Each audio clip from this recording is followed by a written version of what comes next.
एक समय की बात है, लक्ष्मीपुर के जंगल में बहुत से पशु पक्षी रहा करते थे। उसके बीच रंगीला नाम का एक बड़ा ही नेक हिरण भी रहता था। वह बहुत ही मेहनती, मिलनसार और परोपकारी था। वह अपने मन, कर्म और वचन से सबका ख्याल रखता था। किसी का स्वास्थ्य खराब होने पर वह हालचाल लेने के साथ साथ उसके उपचार की भी व्यवस्था करता था। वह जहाँ रहता था वहाँ अपने मेहनत से चारों तरफ हरियाली रहता था। एक बार रंगीला स्वयं बीमार पड़ गया। उसे ऐसा बुखार चढ़ा कि उतरने का नाम ही नहीं ले रहा था। उसने स्वयं कुछ जड़ी बूटियां खाई, लेकिन कोई लाभ नहीं हुआ। उनकी बीमारी की खबर पूरा जंगल में फैल गई थी, लेकिन उसे देखने के लिए कोई नहीं आया। तब उसका मन अधिक मुरझा गया। उसे उठा नहीं जा रहा था।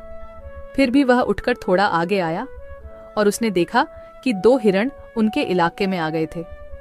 वह उनके बड़ी बड़ी हरी हरी घास खा रही थी। उन्होंने जब रंगीला को देखी तो मुस्कुराने लगी। अरे रंगीला, कैसी है तुम्हारी तबीयत? हम लोग तो तुमसे ही मिलने आए हैं, तुम्हारा हालचाल जानने आए हैं।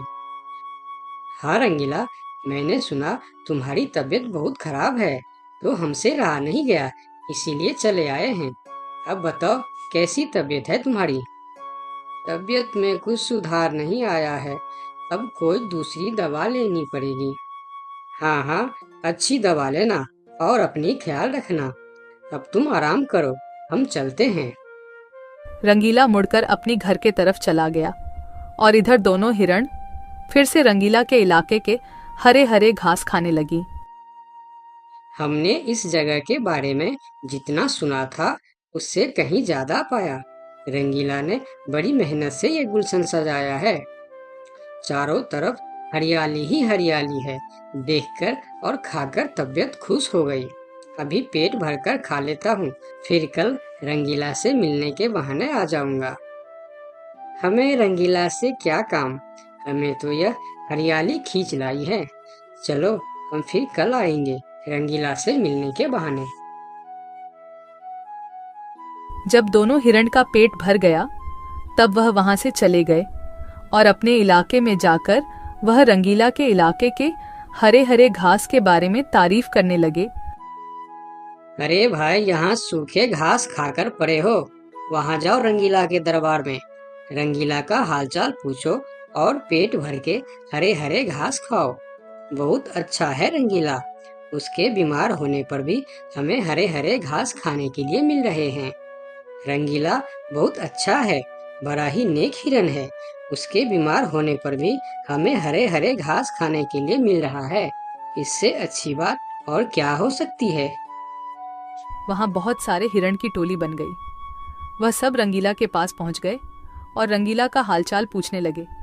पहले तो रंगीला को इस बात की बहुत खुशी हुई कि कितने सारे लोग इनके हालचाल पूछने आ गए, लेकिन उसके बाद का नज़ारा देखकर रंगीला का सर चकरा गया। सारे हिरण उनके इलाके के घास खाने में जुट गए थे। कुछ हिरण तो फल भी खा रहे थे। उनके पास सर उठाकर इधर उधर देखने की भी फुर्सत नहीं थी। रंगीला बेचारा मन ही मन सोचने लगा कि यह लोग मेरे पास 2 घड़ी भी नहीं रुके और घास खाने में जुट गए।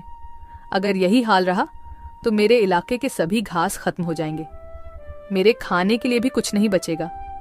लेकिन उसके थोड़ा देर बाद ही उनका मित्र भालू वहां आ गया। उसके आने में देर हो गया था।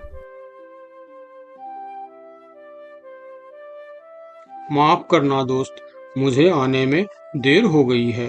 तुम्हारे लिए औषधि लाने बहुत दूर चला गया था। औषधि तो मिल गई, लेकिन आने में थोड़ी देर हो गई। ये जड़ी बूटी तुम जल्दी खा लो और जल्दी से ठीक हो जाओ मेरे दोस्त।